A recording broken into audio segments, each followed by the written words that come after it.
마태복음 23장까지 읽었습니다. 마태복음 21장부터는 순환의 한 주간을 말씀합니다. 사순절 7주 가운데 맨 마지막 한 주간이 순환주간입니다. 순환주간은 어린 나귀 새끼를 타고 예루살렘에 입성하는 종려주일부터 시작해서 토요일까지가 순환의 한 주간입니다. 주일날 아무도 타보지 않은 나귀 새끼를 타시고 예루살렘 성의 만왕의 왕으로 입성하십니다. 베다니에 가서 쉬시고 월요일에 다시 예루살렘 성전으로 올라가시면서 열매 없는 무화과 나무를 저주하시고 성전에서 돈 받고 긁고 비둘기 파는 이들의 상을 엎으십니다. 월요일날 성전 청결의 날, 화요일날은 바리새인들과 많은 논쟁을 하십니다. 특별히 마지막 날에 되어질, 종말에 되어질 일들을 많이 말씀하십니다. 오늘 22장도 화요일 날에 있었던 일입니다. 혼인잔치의 비유를 하십니다. 먼저 예수께서 다시 비유로 대답하여 이르시되 22장입니다. 천국은 마치 자기 아들을 위하여 혼인잔치를 베푼 어떤 임금과 같으니, 여기에 임금, 혼인잔치를 베푼 분은 하나님이시고요, 아들은 예수 그리스도입니다. 청함을 받는 자는 성도들인데요, 청함을 받아서 혼인잔치에 참여하는 자들.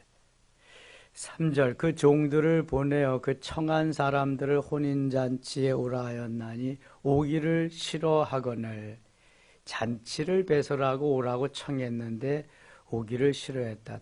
다시 다른 종들을 보내어 이르되 청한 사람들에게 이르기를 내가 오찬을 준비하되 나의 소와 살진 짐승을 잡고 모든 것을 갖추었으니 혼인잔치에 오소서 하라 하였더니 그들이 돌아보지도 않고 한 사람은 자기 밭으로 한 사람은 자기 사업하러 가고, 오라고 할 때에 왔으면 너무 좋을 텐데 다 일이 바빠서 자기의 사업장으로 또 자기가 일하러 다 갔다. 그 남은 자들은 종들을 잡아 모욕하고 죽이니 어떤 사람들은 보낸 종들을 잡아서 다 죽이기도 했다.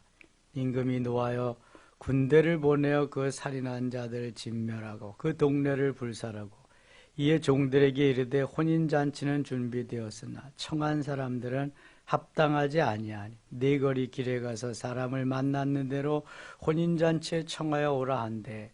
말을 다 안 되니까 네 거리에 나가서 이제 혼인잔치에 오라고 초청을 합니다. 종들이 길에 나가 악한 자나 선한 자나 만나는 대로 모두 데려오니라. 혼인잔치에 손님들이 가득한지라.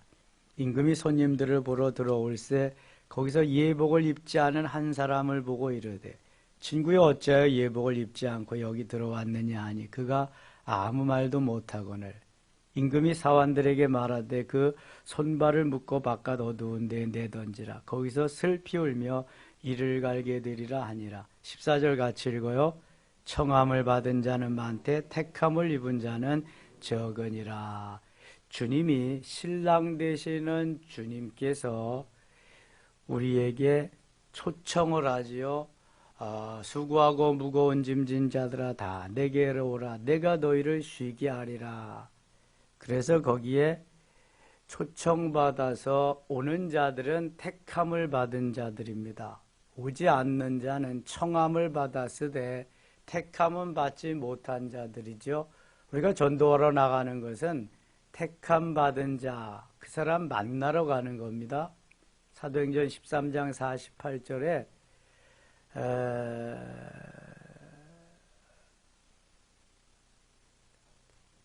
영생을 주시기로 작정된 자는 다 믿더라. 영생을 주시기로 작정된 자는 다 믿더라.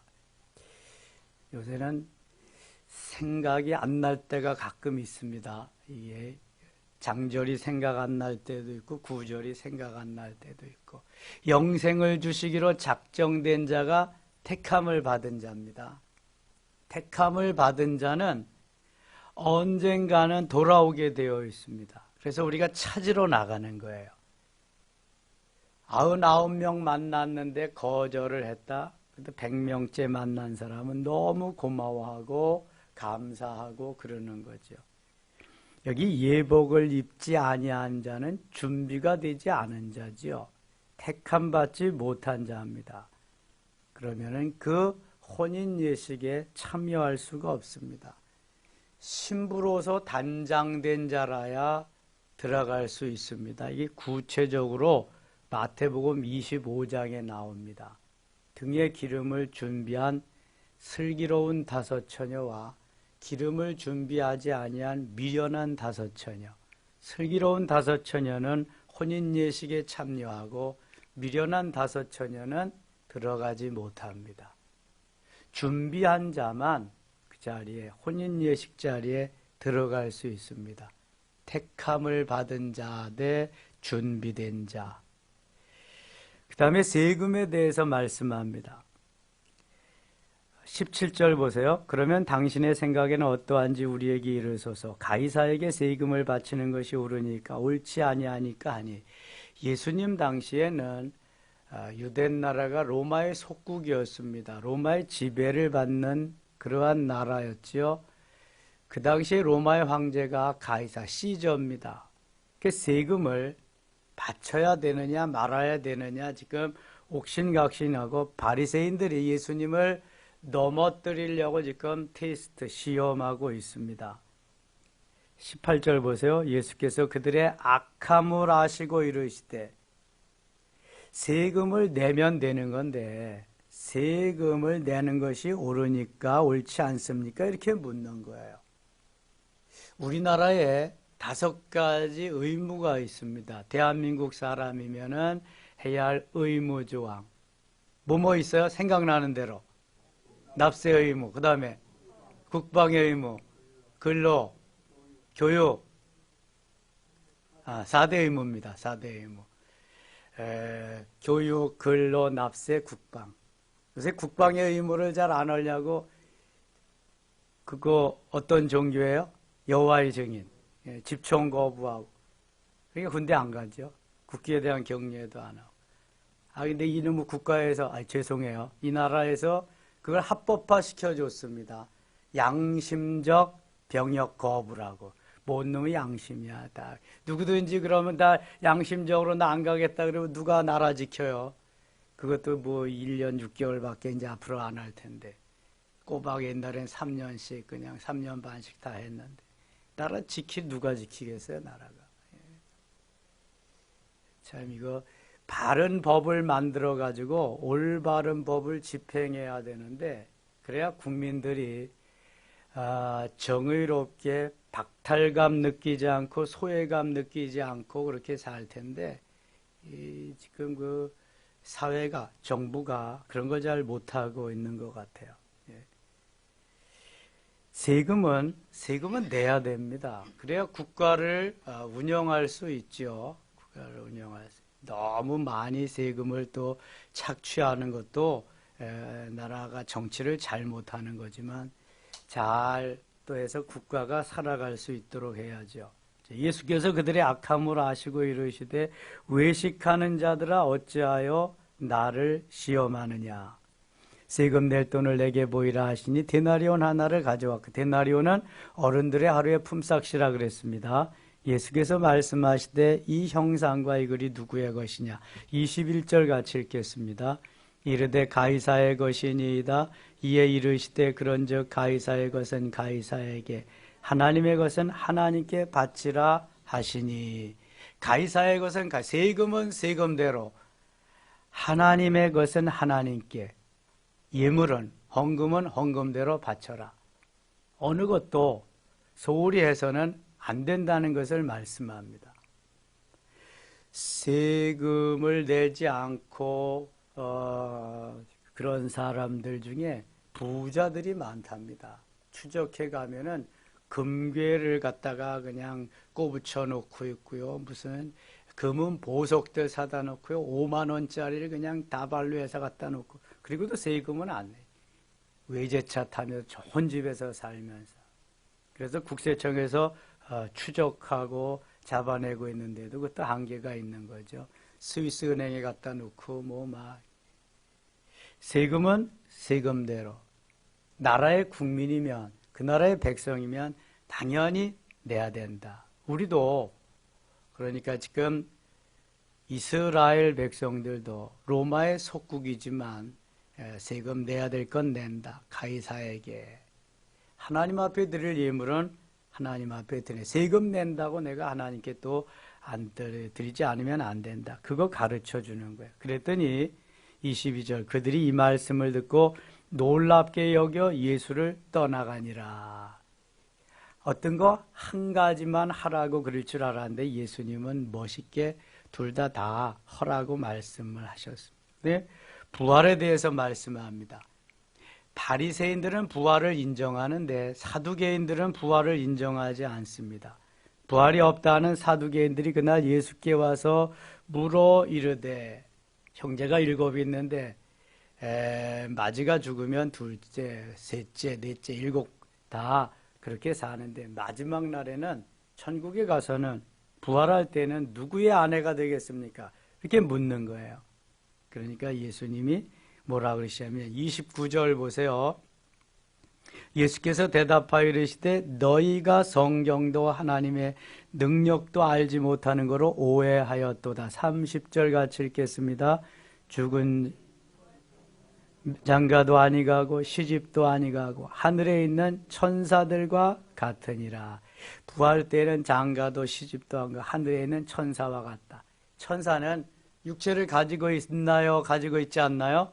가지고 있지 않지요. 부활하면은 영적으로 영의 몸만, 영혼만 가는 거지.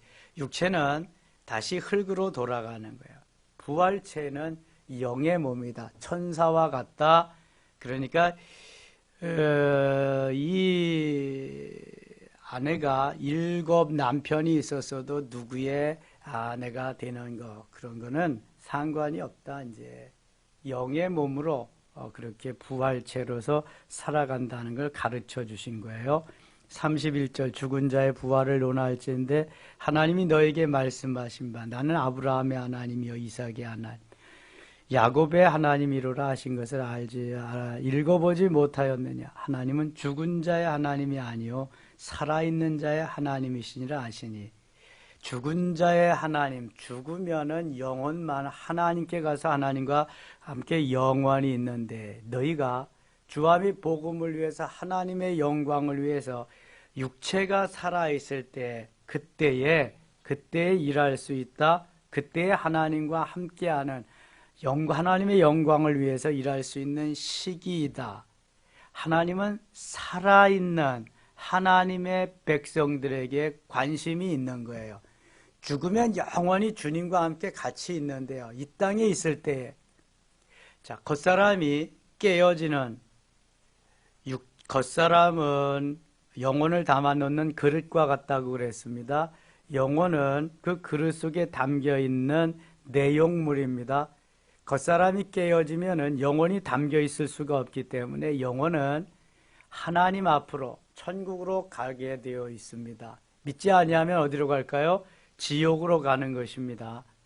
그래서 지금 죽은 자의 하나님이 아니요 살아있는 자의 하나님이라고 하시는 것은 내 육체가 생존하고 있을 때, 육체가 깨어지지 않았을 때에 하나님을 잘 섬기고 하나님의 말씀대로 하나님의 뜻대로 살아서 영원 천국에 가서 영원히 주님과 함께 살 때 그것이 결정되어지는 거예요. 살아있을 때 살아있는 우리들에게 관심이 있는 거예요.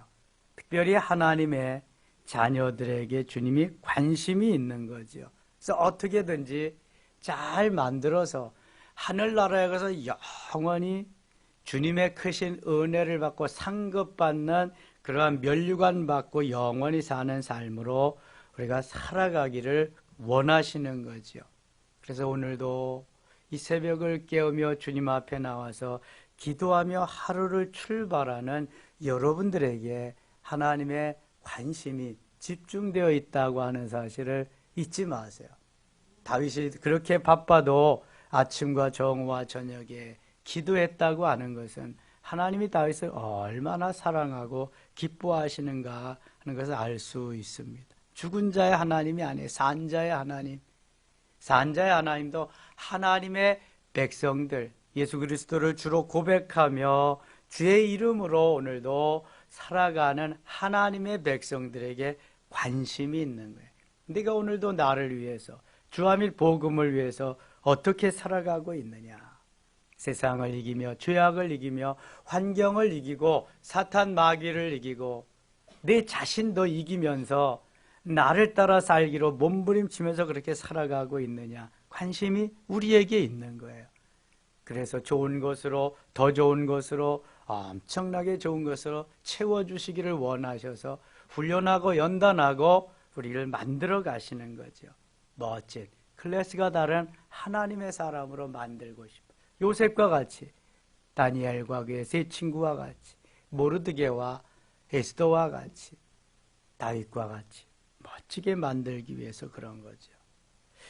34절 가겠습니다. 여기 가장 큰 계명이 뭐냐?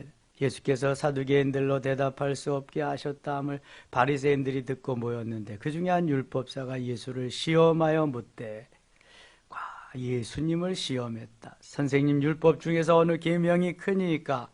율법 중에서 어느 계명이 큽니까? 37절 같이 읽겠습니다. 예수께서 이르시되 내 마음을 다 목숨을 다하고 뜻을 다하여 주 너의 하나님을 사랑하라 하셨으니 38절 이것이 크고 첫째 되는 계명이요. 자, 36절에 선생님, 율법 중에서 어느 계명이 크니까? 율법은 모두 613가지가 있습니다. 그 중에 하라고 하는 계명 248가지, 하지 말라고 하는 것이 365가지, 모두 613가지입니다. 이 율법을 압축해서 축소해서 만들어 놓은 것이 10계명입니다. 10계명에 하라고 하는 것이 몇 가지 있을까요?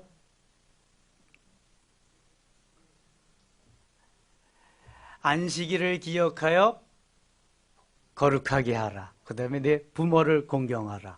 그리고 나머지는 다 하지 말라는 거죠. 자, 이 248가지가 우리 몸의 근간이 됩니다. 뼈대를 이루고 있다는 거. 우리 몸의 뼈대가 248개가 된답니다. 그래서 율법이 근간이 되는 거예요. 뼈대가 되는 거죠. 예수님은 그래서 율법을 폐하러 온 것이 아니라 완성시키러 왔다. 365가지의 여러 가지 혈관과 세포와 이런 것이 우리 몸에 있답니다. 이게 율법으로. 그래서 거기에 은혜를 덧입혀서 예수님이 온전하게 알아오셨다. 이 613가지의 율법이 10가지로 압축돼서 10계명이 된 것입니다. 그것을 예수님께서 어떻게 말씀하셨는가 보세요. 내 마음을 다하고 목숨을 다하고 뜻을 다하여 주 너의 하나님을 사랑하라 하셨다.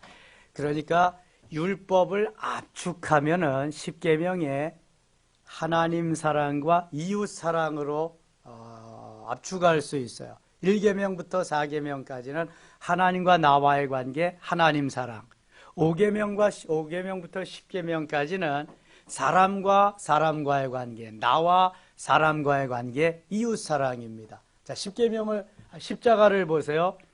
수직적인 것은 하나님과 나와의 관계, 하나님과 사람과의 관계.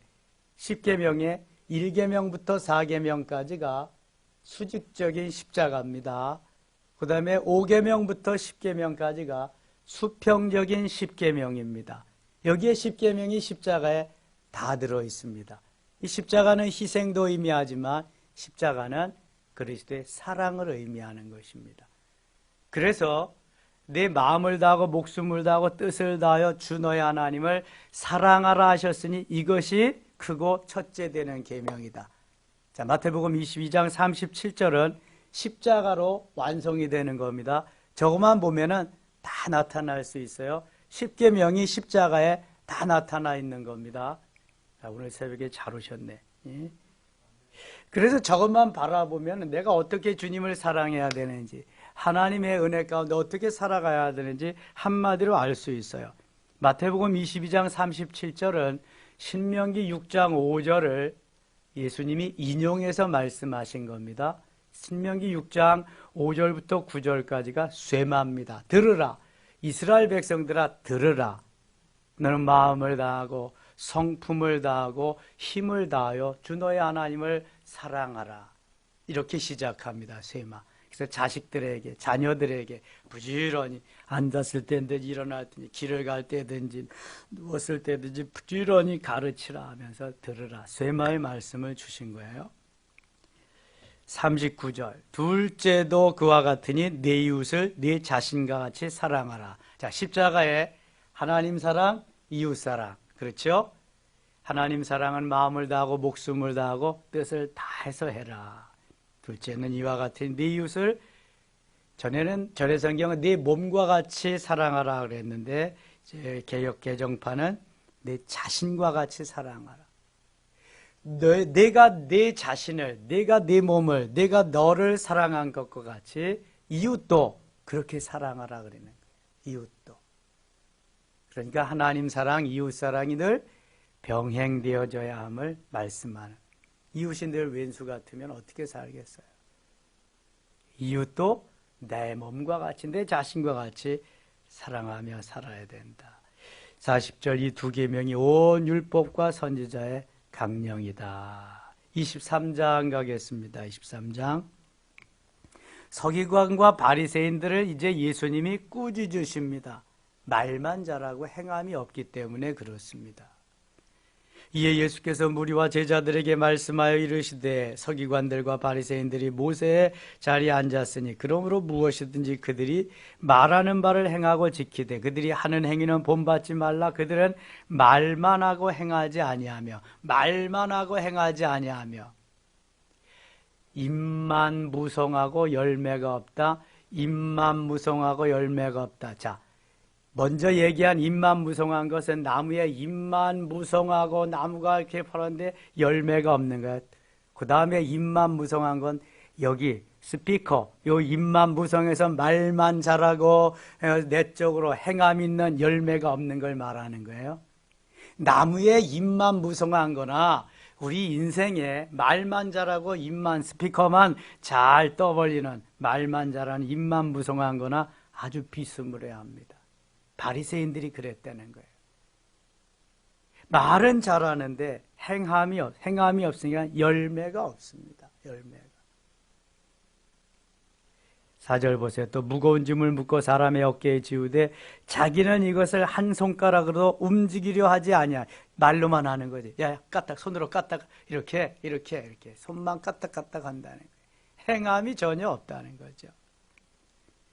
그들의 모든 행위를 사람에게 보이고자 하나니 곧 그 경문 띠를 넓게 하여 옷수를 길게 하고 잔치의 윗자리와 회당의 높은 자리와 시장에서 문안받는 자와 사람에게 랍비라 칭함을 받는 것을 좋아하느니라. 잔치석상에 가서 높은 데 가서 존경받기를 원하고 시장에 가서도 문안받는 거, 존경받는 것을 원하고. 이게 바리새인들의 행함은 없고 높임받고 존경받고 그러기를 좋아한다. 11절 가겠습니다. 11절 너희 중에 큰 자는 너희를 섬기는 자가 되어야 하리라. 큰 자는 하나님이 높여주시는 큰 자는 섬기는 자다. 인자의 온 것은 섬김을 받으려 함이 아니라 도리어 섬기려 하고 자기 목숨을 많은 사람의 대속물로 주려 함이니라. 12절 같이 읽겠습니다. 누구든지 자기를 높이는 자는 낮아지고 누구든지 자기를 낮추는 자는 높아지리라. 겸손한 자가 높임을 받는 거예요. 교만한 자는 버림을 받게 되어 있습니다. 23절 같이 읽겠습니다. 23절입니다. 화 있을진저 외식하는 서기관들과 바리새인들이여 너희가 박하와 회양과 근처의 11조는 들이되 율법이 더 중한 바 정의와 긍휼과 믿음은 버렸도다. 그러나 이것도 행하고 저것도 버리지 말아야 할지니라. 아멘. 이거 뭐 하라는 거예요 지금? 11조 하라는 거예요. 창세기부터 말씀하신 11조 계속해서 말라기 마지막 선지자까지 말씀하시고 신약에도 말씀해요. 하루는 어떤 연로하신 목사님이 전화하셨어요. 목사님, 신약시대에도 11조 말씀하신 것이 있나요? 있지요. 나는 찾을 수가 없는데 목사님 어디 있어요? 마태복음 23장 23절 한번 보시라고. 예수님이 바리새인들이 여기 화 있을진저 외식하는 서기관들과 바리새인들이여, 그냥 말로만 잘하고 행함이 없는 저들에게 11조를 가르쳐줘요. 박하와 회양과 근처의 11조는 드리되 너희가 농사 짓는 것 중에서도 11조를 드려라. 뿐만 아니라 정의와 긍휼과 믿음의 11조, 그러한 삶도 살아라. 정의롭게 신실하게 믿음으로 하나님을 섬기는 자답게 그런 삶을 살아라 강조하고 있습니다. 마가복음에도 나와 있고요. 누가복음에도 나와 있고, 이 구약에도 전반적으로 쭉 나와 있는데요. 아무튼 하나님이 우리에게 말씀하신 것을 내가 따라 지키면서 행하면 하나님이 복을, 은혜를 주시게 되어 있습니다.